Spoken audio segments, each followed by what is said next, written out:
Good evening. I'm Bob Schwartz. I'm with the Gay Liberation Network. This is our monthly program.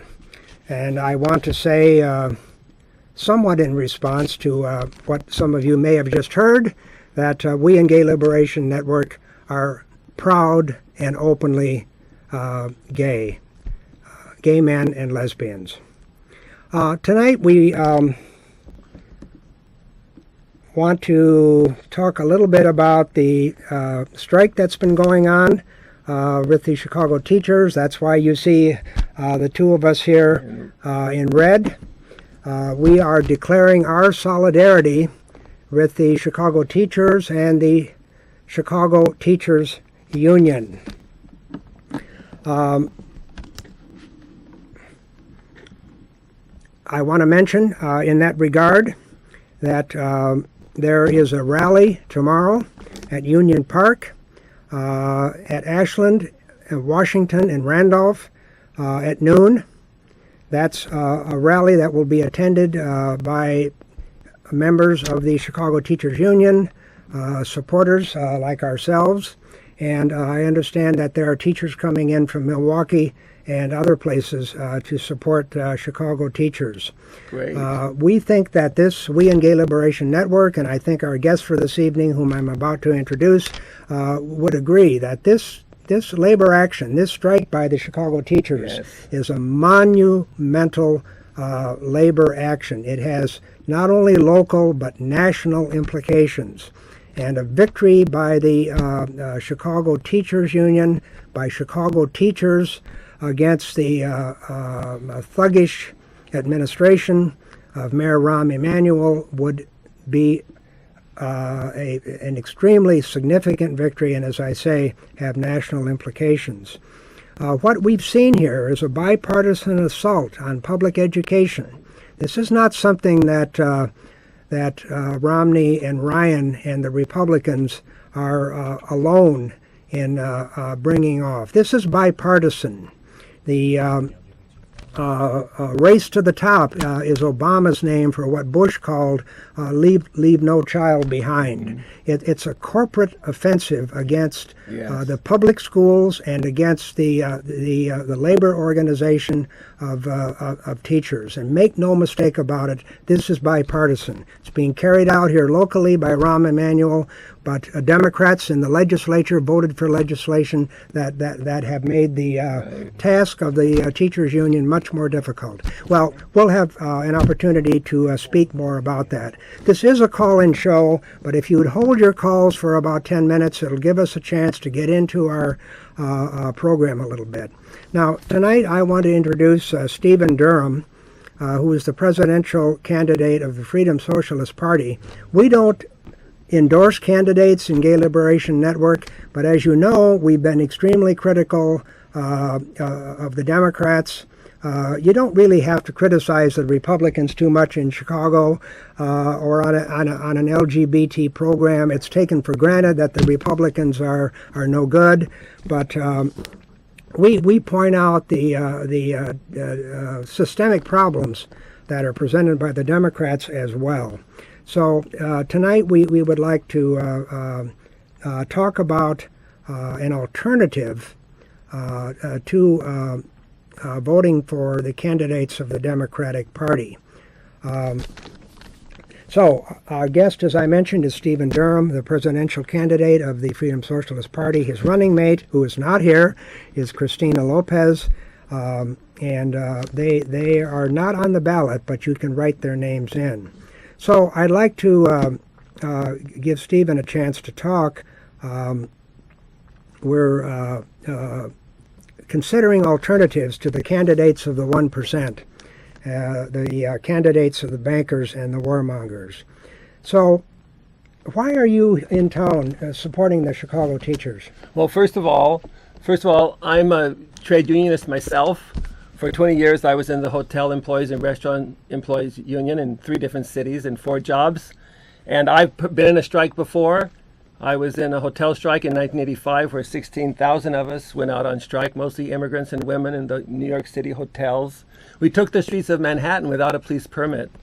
And what I've witnessed here coming to Chicago as a candidate, as an openly gay, socialist, feminist candidate, running with Christina Lopez, who's a straight woman, a Chicana. This is a multiracial and it's also a multi-generational campaign. And coming to Chicago, I've experienced what's so important. And as a labor candidate that really thinks that the working class and working people deserve so much more than they're given going to work every day. There's no way, as a candidate for the highest office in the land, that I could not come to to Chicago this week to support the teachers. In front of you now on your screen is a flyer put out by the campaign of the Freedom Socialist Party showing our guest this evening, Stephen Durham, and his running mate, Christina Lopez. We do have a caller, and we'll take that call now. Go ahead, caller. Good evening. Thanks for taking my call. Sure. I'm just going to put it out here like this. Don't worry, but I'm not going to say anything crazy. But what I do want to say is I'd like to see a poll between the indigenous teachers of the Chicagoland area versus teachers who are from out of state. It seems like there's just too many political tooth-cutting opportunities coming along that are putting the city and a whole at a disadvantage, and it seems like that I can see all of the different politics, and progress and so forth being made, but it seems like the indigenous people here are getting the short end of the stick. They're getting pushed further and further back out to the side. You got a lot of new people coming in who are cutting their teeth, getting on, and taking over. It just doesn't seem, I don't want to say democratic, but or fair. What do you mean by indigenous people, caller? People who maybe, say, for instance, who are products of the Chicago public school system, who want to be teachers, who probably can relate to the students here better than the teachers or people from other states who may very well be highly educated, but they don't maybe match with the indigenous people here who, you understand what I'm saying? All right, well, thank you, caller. I have an idea of what you're getting at. I'd like to make a brief response, and then I'll turn it over to Stephen for his comment. But a poll that I was reading this morning showed that 57% of all people polled support the teachers.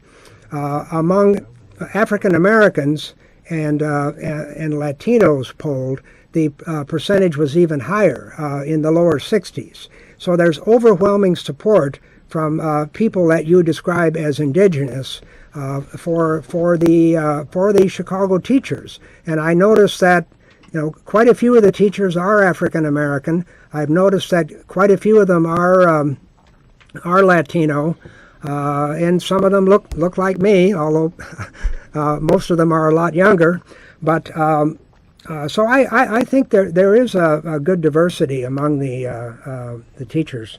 Well, what I hear you saying is that there needs to be jobs. That that teachers, there need to be jobs for people here.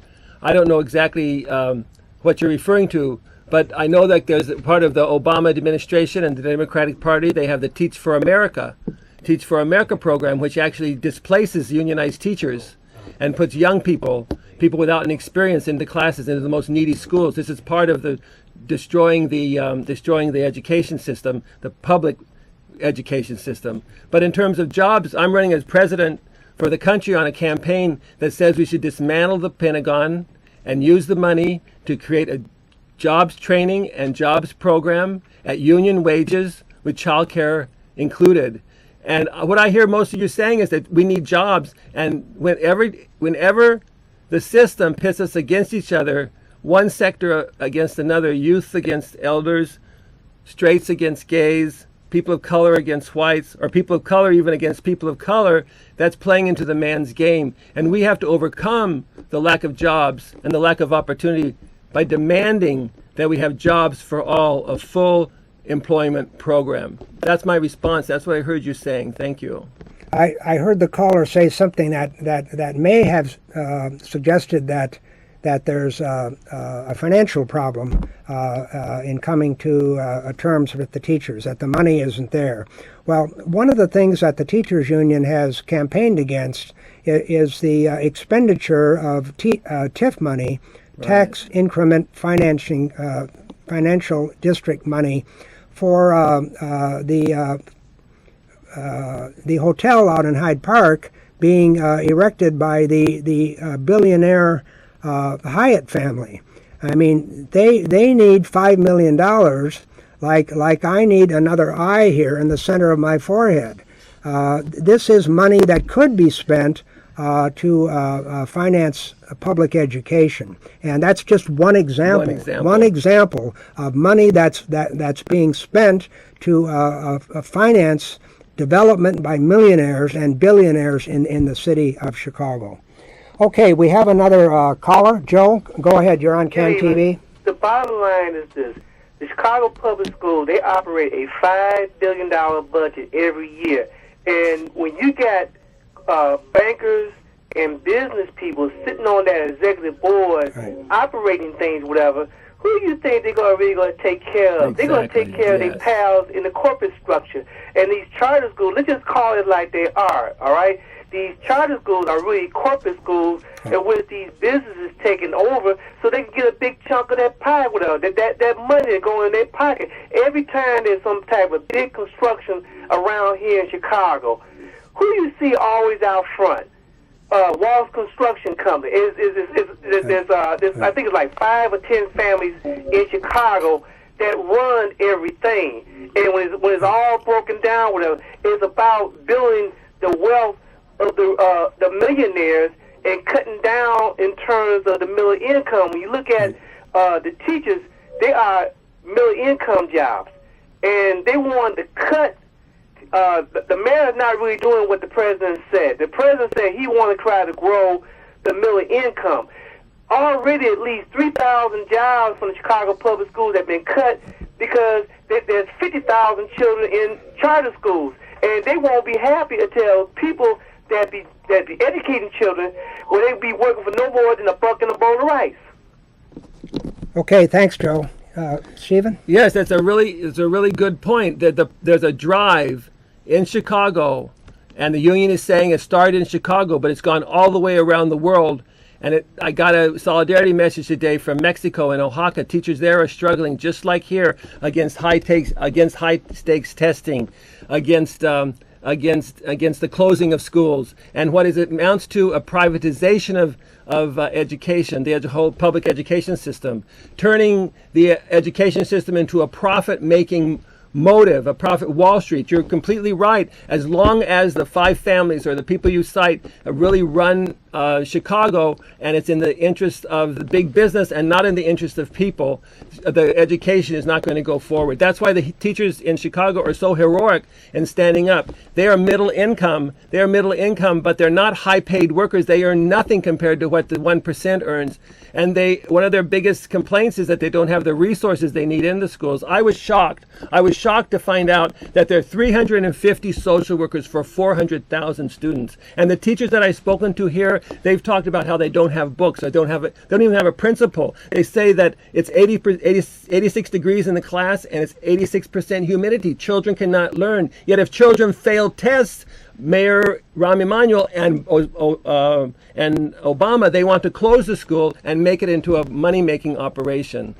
The one thing that Joe said that I think needs a bit of a corrective, this doesn't come from Rahm Emanuel alone. This starts at the top with Barack Obama, his education secretary, Arne Duncan, who was the king of school privatization here in Chicago before Obama named him as education secretary. Obama's program is similar to Bush's. It has a different name. He calls it Race to the Top. Bush called it No Child Left Behind, but they both emphasize testing and evaluating teachers based in large part on those tests, which are subject to all kinds of factors. And a lot of experts now are saying, education is not mainly about testing. So I think we need to be clear that this is a policy that's set at the top. We have another call from Olga. Go ahead, Olga. Hi, my name is Olga. I am a lesbian as well as a teacher here for Chicago Public Schools. Right. And a very proud member. I wanted to say that I'm really glad that you guys are clearing up some of the misconceptions that are going on around the strike. I am myself a product of the Chicago Public Schools, and I remember our classes taking place in the hallway of the basement of the school because we were the bilingual students. So I'm really glad that we're talking about this and the TIFs and the misappropriation of funds. And right now, the science curriculum, I'm paying for 100% out of my own pocket because we don't have books or resources. Right. So I think that they're pretty much kind of setting us up for failure in a lot of ways because they're not providing the resources for the teachers. The students are coming to me in the morning and talking about how their cousin was shot over the weekend, and then they have to take a test. And that's going to be the point of whether or not I have a job the next year. So I think that there's a lot of, a lot of unfairness. And thanks so much for talking about this and spreading the word in terms of our struggle and everything that teachers are trying to do. This is really about the kids. It's for the kids, 100%. So we're hoping for some good results soon. Thank you, Olga. Thank you very much. So, can I speak? Yeah, sure. I just want to tell you, Olga, we're with you 100%, you and all those teachers that are out there on the lines. I want to make a plug for people considering voting for me on the basis of the platform which says free quality education for all, from kindergarten through college. And the reason why I'm running this campaign is to get the ideas out and to provide an alternative for people to go to the ballot box and do something. The campaign, do something positive.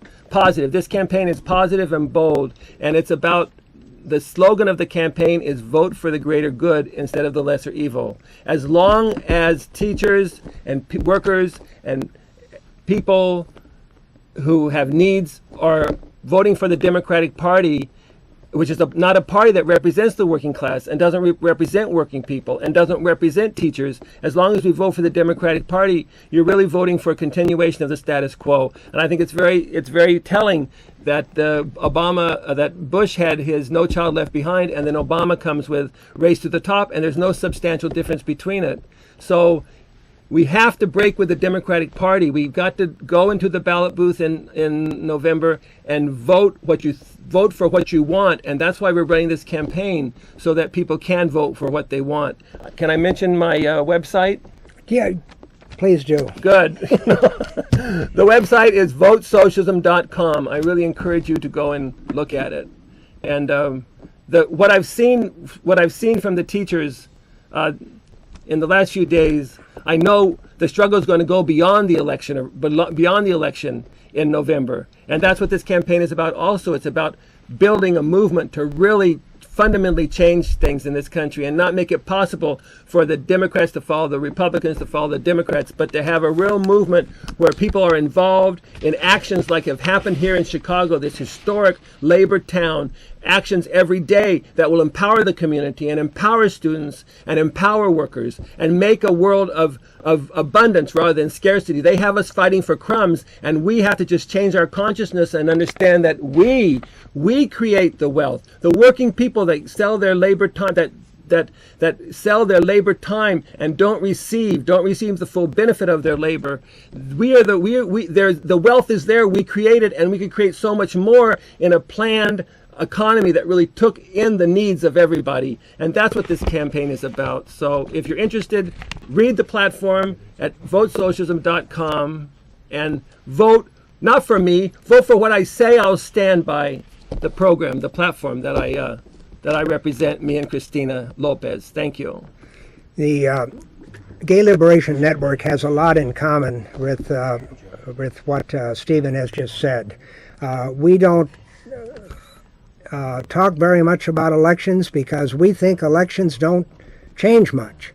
And certainly if you're voting for Romney or Obama, nothing is going to change because the Wall Street bankers and the war makers are going to come out on top no matter which candidate, if Obama or Romney is in the White House. So we join with the Freedom Socialist Party in saying that we need to build a movement, we need to be in the streets, we need to organize for our own liberation. We can't depend on politicians, to do that work for us. And I know this is a part of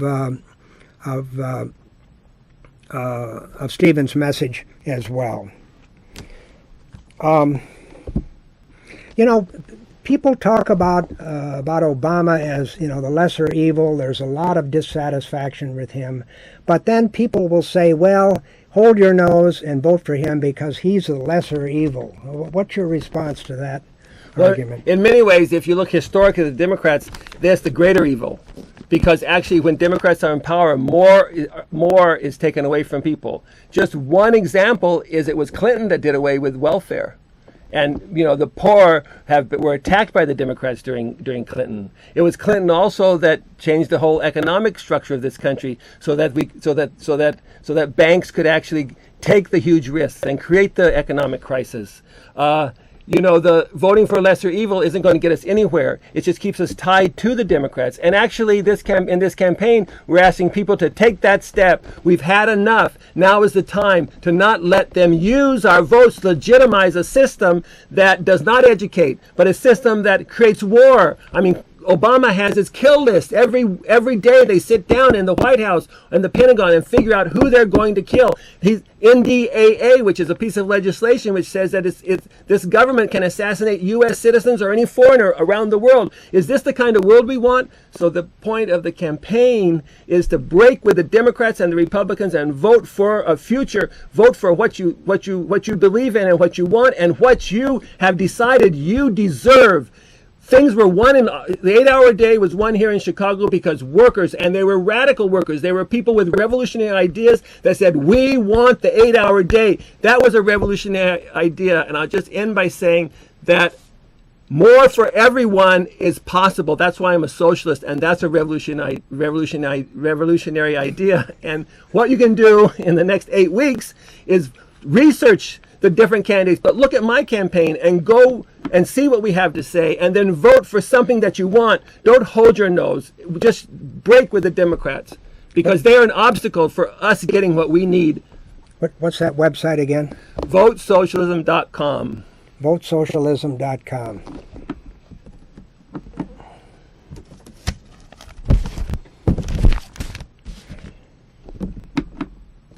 I'd like to mention one final time that there will be a rally tomorrow in solidarity with the Chicago teachers at Union park located at Ashland and Randolph in Washington at noon. Tomorrow, Saturday, at noon. I'd like to thank our guest for this evening, Stephen Durham of the Freedom Socialist Party. And you can look for me tomorrow. I'll be at there. Yeah, I'll be at the rally. Yeah, I'll be there also. Although we might be hard to find because hopefully there will be many thousands of people there. Right. So thank you for tuning in tonight, and we'll see you again next month. Good night. Thank you. Thank you very much.